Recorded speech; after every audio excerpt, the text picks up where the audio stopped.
Hi, hello everybody. Welcome to my channel. My name is Skye Fox. Thank you so much for being here today. Today we're going to be doing a new moon collective reading for the new moon in Pisces. I'm excited to see what's going to come up and what's going to happen. And this new moon in Pisces feels really significant.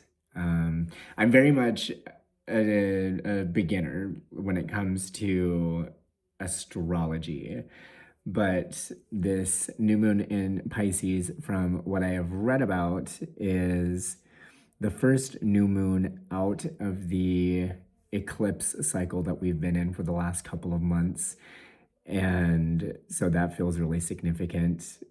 We've been in this eclipse season where I guess you're not supposed to do things in eclipse season. You're not supposed to kind of make your intentions and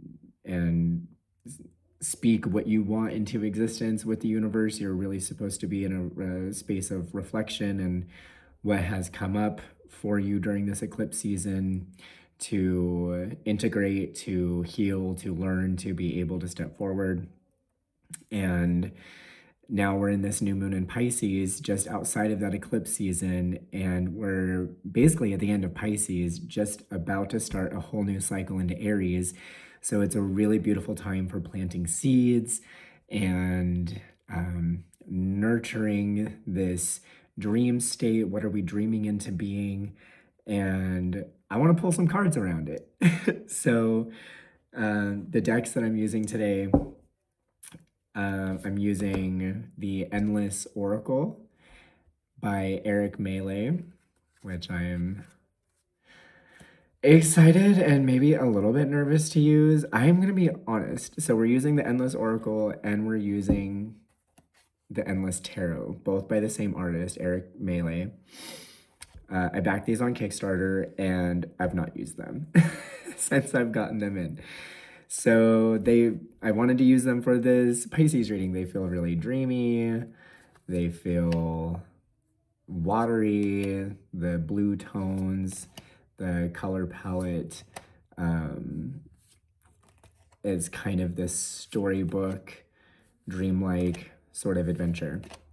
So I've not used the Oracle or the Tarot really at all. They're cool. They're kind of in this panoramic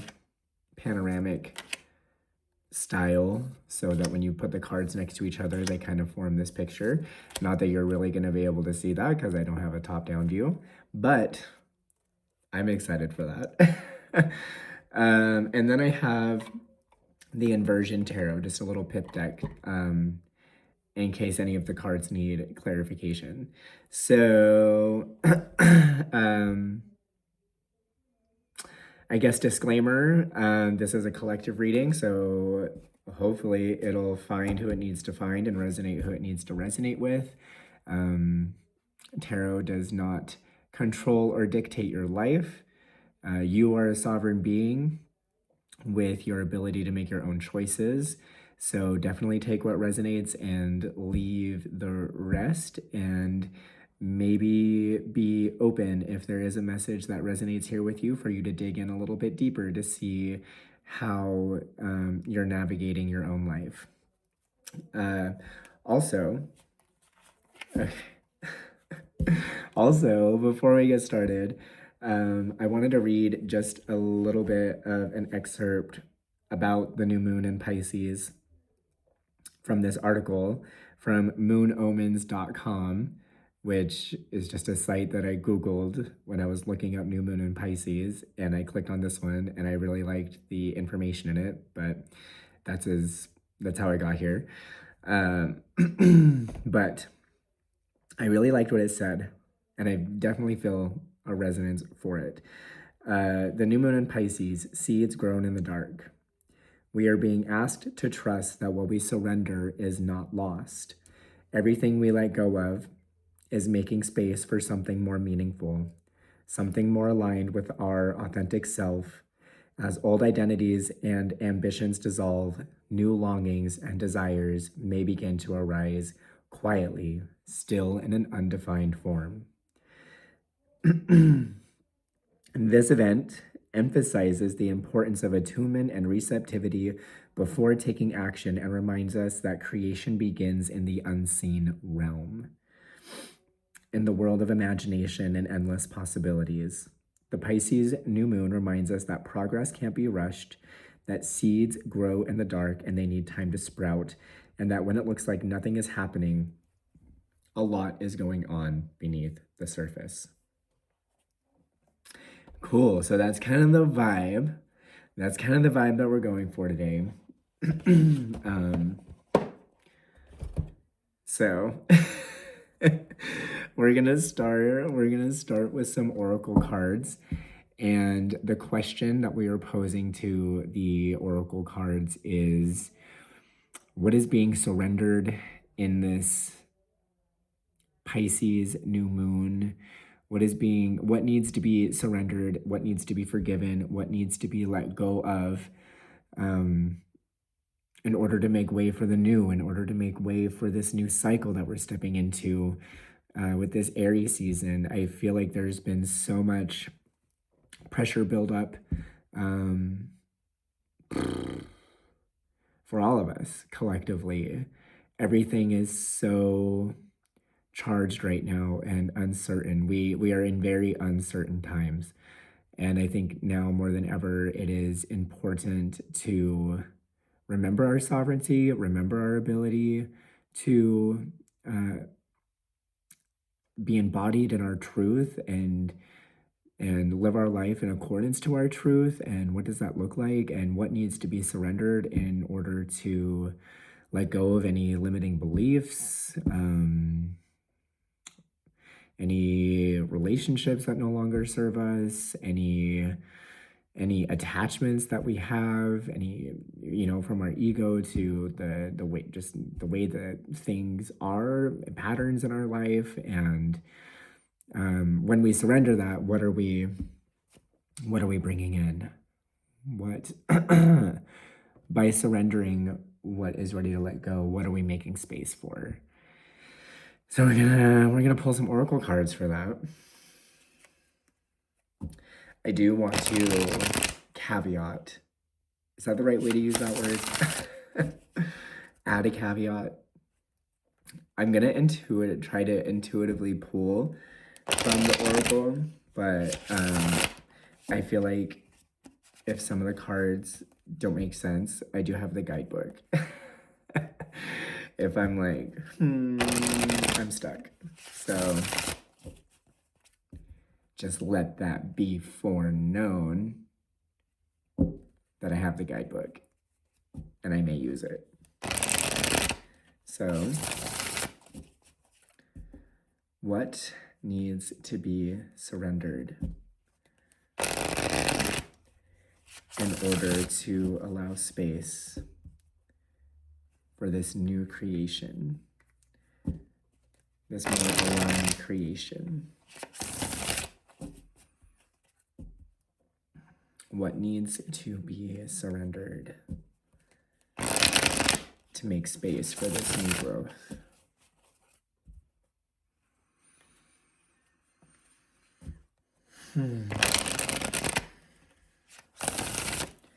What needs to be surrendered in order to make space for this new growth?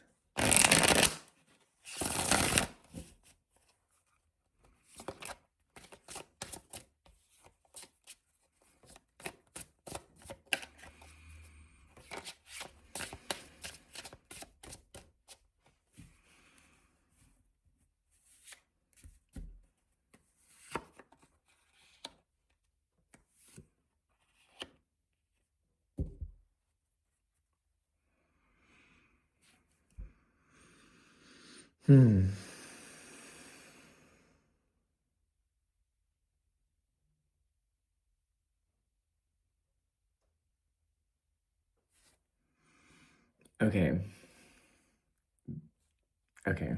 All right. So, what needs to be surrendered? We have the princess. We have the princess that is being surrendered And once the princess is surrendered, what is that allowing us to call in? What are we making space for? We have the Fisher.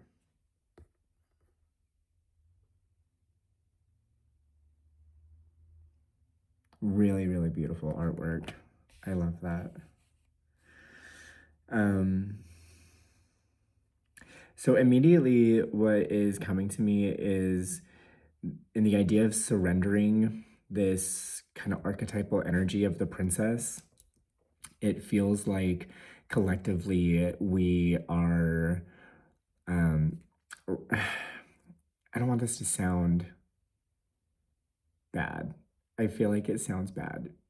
Anyway, we need to surrender like our damsel in distress, our own inner damsel in distress. And this is beyond gender. This is beyond male, female. We all possess all of these different archetypes and energies within us and how they're being expressed. And I feel like what the princess is saying is no one is coming to save us. No one is coming to, like, there's not going to be a knight in shining armor that comes in, scoops us up, and makes everything better. Superman's not going to come down from the sky and save the day. Like, we really have to surrender this idea of we need to surrender the idea that we don't have to take responsibility for our lives and our creation and how we want our lives to look. If we are moving forward collectively in this sense, I mean, not everyone is kind of like in this vibe, in this vein of like the collective awakening, the evolution of like human consciousness. I feel like this is kind of getting into territory of like the new world that is happening, like the old systems, old powers that be are crumbling. We're seeing outdated systems not work anymore, and it feels very volatile, and it's like all of the toxicity that has been here in the world is losing its grip. It's losing its power, even though it maybe doesn't necessarily feel like that. And we are all in a place right now where we're witnessing the insanity of this, the insanity of the current state of events of the world right now. And in order for us to be successful and be embodied, in order to step into this new world, if that's what you want to call it, into 5D, into the new age, like the dawning of the age of Aquarius, like whatever you want to call that, whatever language floats your boat, in order for us to be able to do that, we have to surrender the idea that somebody else is going to come and save us and make that choice for us. Like we have to declare our truth. We have to declare our boundaries and what is not okay anymore. And it doesn't necessarily mean that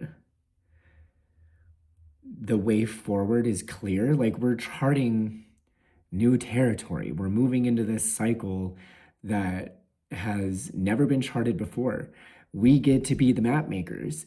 We get to be we get to be the pioneers of this new way of living that is rooted in love, that is rooted in community and connection and truth and authenticity and valuing ourselves and other people and other people's opinions and perspectives and listening to understand instead of listening from a place to be right. That's what it feels like is coming through for that. Wow. And when we release that expectation and the unwillingness to take responsibility, we are allowing this place for the fissure to come through. And immediately when I was looking at this, the fissure feels like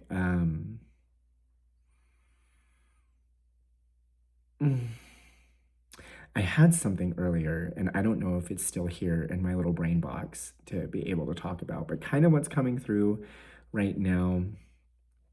Um,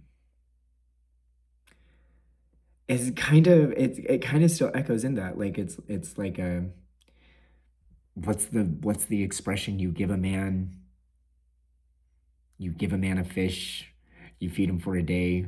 You teach a man to fish, you feed him for a lifetime. That's probably not not the expression.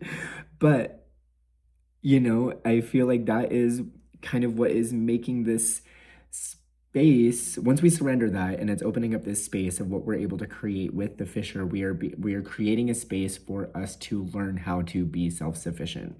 We're learning skills. We're learning how to think outside of the box, how to like, we're not listening to the narrative of what other people are telling us to do. You know, like it has to look this way. You have to make money this way, or you have to, these are the steps and the goals and the things of what makes a successful life. It feels like there's a lot of like getting back to the basics, getting back to a connection of nature, getting back to understanding the relationship between the fish and the fisher. There's getting back to a relationship. There's getting back to a relationship here, back to a relationship with our food, understanding where our food comes from, how the quality and the integrity of our food, and the life that is associated with the food. If you're a meat eater, of how that food sustains us, the life that is given in order to be sustained, there's going to be a deepening of a relationship with that, and a deepening of a relationship of our skill sets, of what truly matters, like what truly needs to, excuse me, what truly needs to be cultivated so that we can be self-sufficient. We can cultivate our resources. We can cultivate enough for us to have for ourselves, enough for us to have for our neighbors. Maybe some of you are going to be starting gardens this year. I feel like I really need, me personally, myself and I need to be more of a gardener, need to be more like in the earth and in the dirt and in all of the things. And it's a process. Like, nobody's perfect. And so it's this, I feel like that just kind of derailed me a little bit, sorry. But, you know, we really need to open up this space to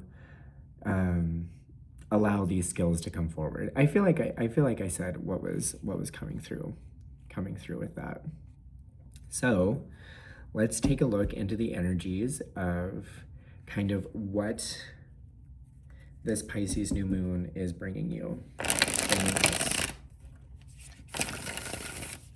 bringing this collective.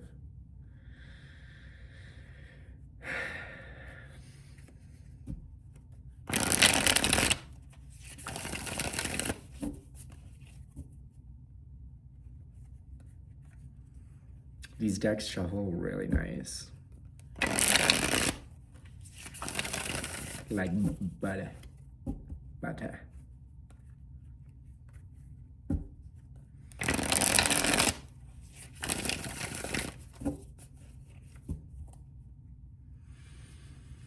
What message needs to come through for this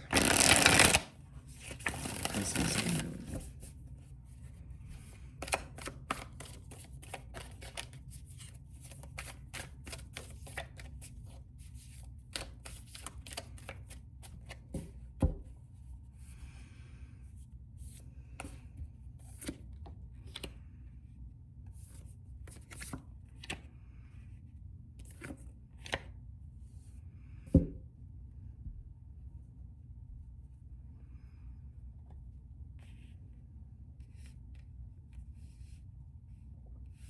Okay, we have Seven of Pentacles,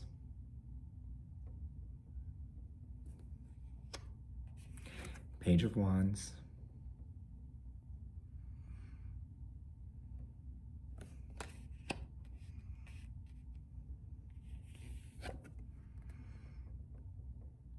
And Justice.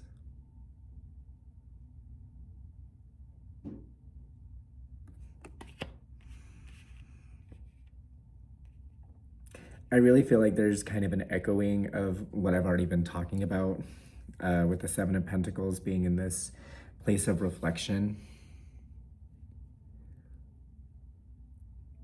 That's cool. In this imagery, there's like all of these pentacles that are surrounding this sapling that is being supported. You know how you do the stick to support the tree. So really getting back to our foundation, getting back to our roots, getting back to the foundation of what it is that we need to make sure that we have. I'm sorry if you can hear my roommates. The sound travels so much. We're all just living our life. I'm gonna keep going, but sorry about that. But the Seven of Pentacles is really reinforcing this space to be able to allow these seeds that are being planted in order to support this growth, this becoming. And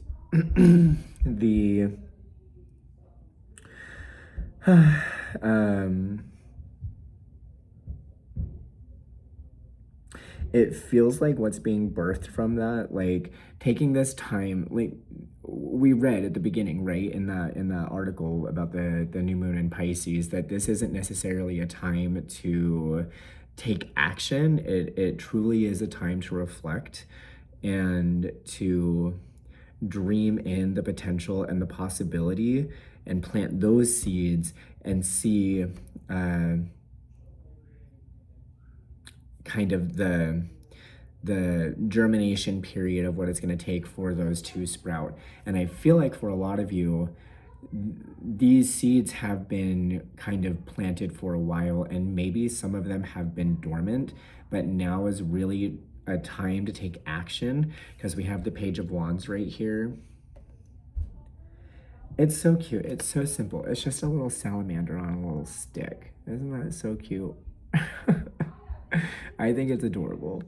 But it's truly a time, these seeds that are being planted for a lot of you is really for you to kind of step into this new space, this new creative space, to live a more authentic life, to live in a more authentic way. And that might be scary for some of you because, I mean, pages are, they're at the very beginning of the journey, right? Like they're holding the potential of the ace. So like the Page of Wands is holding the Ace of Wands and doesn't necessarily know how to wield it. They want to learn. They want to show up. They want to create new ways. They want to kind of get themselves down the path.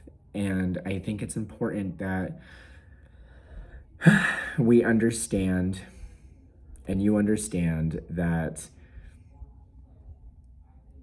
it's okay to be a beginner. It's okay to take this spark, take this idea, and not have any results right now in this moment. But that it is going to be the period of time where it is all of the little habits, it's the little behaviors that support this idea, that support this identity that you are emerging into. And you have to be patient with yourself. And I can't remember exactly what it said, but it was saying, you know, don't expect to kind of see results right up front, right away. But what matters is your discipline and your willingness to show up and put in effort. And I just listened to this kind of paraphrase of the Atomic Habits book. I don't know who the author, I can't think of who the author is, but the metaphor that I suppose they used in the book that they were talking about in the synopsis was the idea of like melting an ice cube. Stay with me. The idea of melting an ice cube, and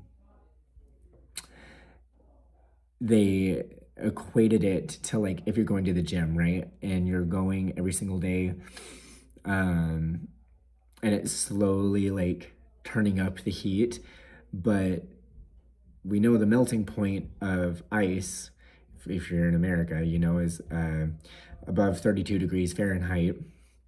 They were using kind of a Celsius scale to kind of talk about this. And so they were saying negative 15 degrees Celsius. You start putting in consistency, you start putting in that work, you're slowly turning up the heat, you're slowly turning up the dial. So it goes from negative 15 degrees to negative 10 degrees to negative 5 degrees, so on and so forth. And that a lot of people stop at like negative 1 degrees because the ice cube still looks the same. Like there's no progress, they don't see the progress that's been made. But like, we have to push through that.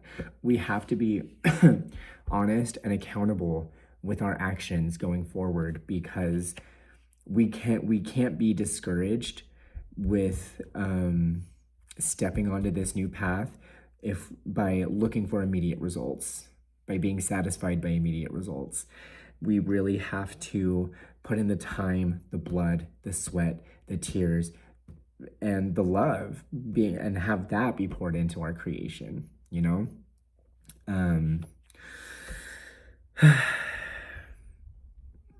Yeah, it's gonna be consistency and keeping that initial spark of creativity and our intention of like why are we doing this? Why are we moving forward?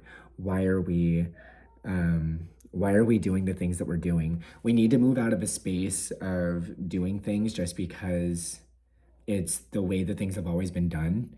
We need to question our actions. We need to question our motives. We need to question our traditions and ask why, I think, is part of the punchline of what is coming through right now. And really be consistent. Be consistent, be honest, be accountable, and understand that nobody is going to come and do it for us, and that these skills take time to develop. It takes time to be a master fisher, you know, if we're looking just based off of the imagery. It takes time to cultivate skill sets. It takes time to cultivate new habits, new behaviors, new ways of being. And so I think we really need to be patient with ourselves. And we need to continue to show up. And we need to remember the bigger picture by keeping our intention and our focus and our why at the forefront of our minds. So maybe that is something practical that can be taken away from this is, what are you going to do to remember your why? When the going gets tough, when you want to give up, when you want to fall back onto old patterns, when you want to fall back into old habits because it's easy, it's comfortable, it's familiar. What are you going to do to shed that mentality of like, oh, someone else is going to take care of that? Maybe write it out in a journal. Action statements and manifestation, like writing with intention, like what it is that you want to manifest, and taking time to like write that all down, getting really, really clear, can be so powerful. And I think a lot of the times we take things for granted because the action of it can seem so simple, or the practice of it can seem so simple, or we're not seeing the results of the practice, or the practice doesn't feel new and engaging and exciting. Like sometimes it can feel boring, and like especially in the like the repetition of it, you know. But we're not seeing the way in which It's rewiring our brains. It's regulating our nervous system. It's training our bodies to respond in a different way. Yeah. So, I don't know. That kind of feels like that's what wants to come through. That's crazy. I was kind of expecting to pull more cards. We do have the Four of Wands on the bottom of the deck, which I feel like is signaling success and celebration. That's cool. We have this man with this ox kind of coming back and returning to maybe familiar people. Or maybe he's saying goodbye, because that's more of like the vibe of the Four Wands is stepping forward beyond the new, like after celebrating the success, celebrating the marriage or the victory party or like whatever, and it's like the couple in the traditional RWS imagery is like facing forward, going through, you know, the canopy of the Four of Wands, venturing out into new, and then the family is like staying behind. So maybe he's like waving goodbye and he's taking his little ox friend and they're going on a journey together. Like, we need to celebrate everything that we have done this last cycle, like this last year, this last trip around the zodiacal wheel, and be willing and be brave to step into something new. Yeah, yeah. It feels like that's what wants to come through. It feels like that message is pretty complete. And we're like 31 minutes. And so I kind of got to stop talking now. But this was cool, I think. Let me know how this reading resonated for you. What skills are you going to be cultivating? What, you know, how are you shedding this damsel in distress and coming in with your sovereign self, your bad bitch, and being like, no, I'm gonna do this. I'm gonna teach myself this. I'm gonna, you know, it's me. Who else is gonna do it but me? So let me know, and let me know how it resonated. Let me know any other feedback. I'm open to it all. Okay. All right. This was cool. I'll be back in another video soon. Thanks. Okay, bye.